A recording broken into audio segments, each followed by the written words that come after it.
সদ্য বিদায়ী প্রধানমন্ত্রীর বেসরকারি শিল্প ও বিনিয়োগ উপদেষ্টা সালমান এফ রহমান রিমান্ডে গোয়েন্দাদের জেরার মুখে চাঞ্চল্যকর তথ্য দিতে শুরু করেছেন। দফায় দফায় জিজ্ঞাসাবাদে গোয়েন্দাদের তিনি বলছেন তার অর্থ লোপাটের নানা কাহিনী, পাশাপাশি অর্থ লোপাটের চাঞ্চল্যকর নানা তথ্য বাংলাদেশ ব্যাংকের প্রতিবেদন ও বিভিন্ন ব্যাংকের নথি ঘেঁটে পাওয়া যাচ্ছে।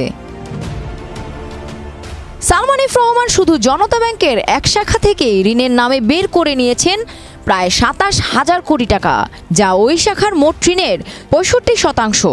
এসব ঋণের অধিকাংশই ছিল বেনামি।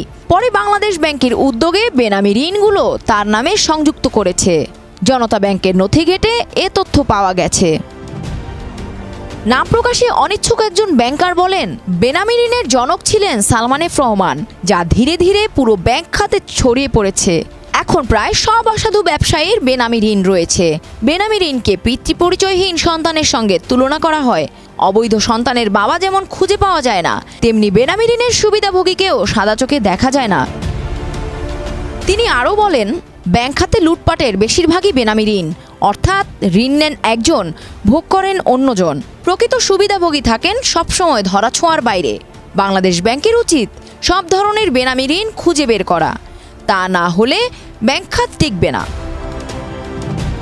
বাংলাদেশ ব্যাংক ও জনতা ব্যাংকের প্রতিবেদন অনুযায়ী রাষ্ট্রায়ত্ত জনতা ব্যাংকের লোকাল অফিস থেকে বেক্সিমকো গ্রুপ এবং গ্রুপ সম্পর্কিত মোট ৩২টি প্রতিষ্ঠানের নামে রয়েছে ২৬,৯৫৪ কোটি টাকা ঋণ নেওয়া হয়েছে।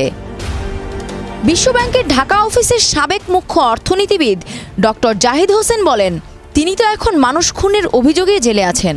আর্থিক অপরাধের জন্য তার বিরুদ্ধে মামলা হতে পারে। আবার এই প্রক্রিয়ায় ব্যাংকের এমডি, পর্ষদ ও বাংলাদেশ ব্যাংকও জড়িত, কারণ এত টাকা এক শাখা থেকে কারো অগোচরে বের করেননি।